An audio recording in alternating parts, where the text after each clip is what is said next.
house. We were talking with Richard a little bit earlier in the show about insurance and kind of the impact of Sandy. You were also bringing up a good point about how our market is starting to shift and how it's impacting people with the coverage on their rebuild costs for the insurance policy. Right. That's right. Basically, I gauge the real estate market by the types of phone calls that we get from our customers. And you know, back in 2005, 2006, when the boom was going on and people were buying and selling houses as quickly as they can, the typical phone call from our customer went something like this. They'd call up and they'd say, "Listen, you know, you've insured my house for $150,000. Well, how come that's so low? Because you know, I just bought this house for $225,000," and we'd have to explain how the rebuild value is different from the market value.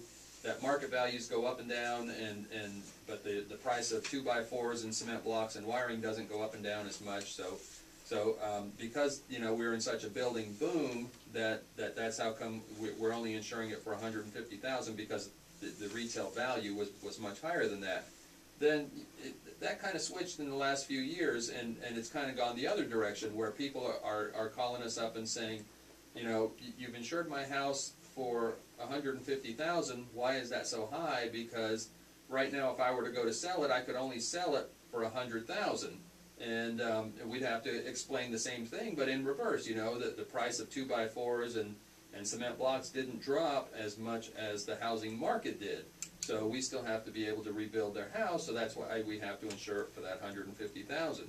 And within the last week, I've taken 2 phone calls that have kind of gone back in the other direction, and it was kind of a shock to me, because I wasn't used to taking phone calls like that, of people calling me up and going, "Hey, you know, you wrote me a quote on this house that I'm buying.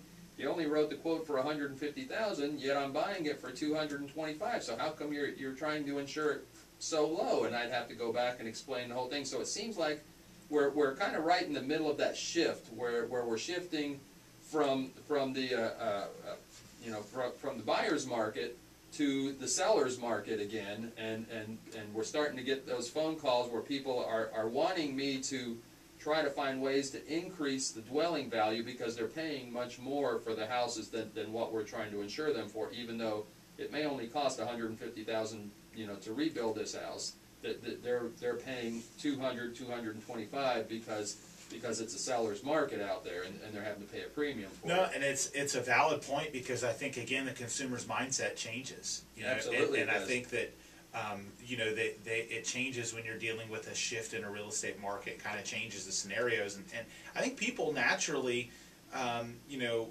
when the market is, you know, healthy, and versus when it's not healthy, they think differently. Right. Yeah. Absolutely, they do. And you know, and it's funny to see a lot of these people who sometimes are the same people. You know, we'll have people who called us up 3 years ago, and we insured their house and talked with us, and we you know, consulted them, and finally we said, okay, look, we'll review your insurance, and wind up lowering their coverage a little bit.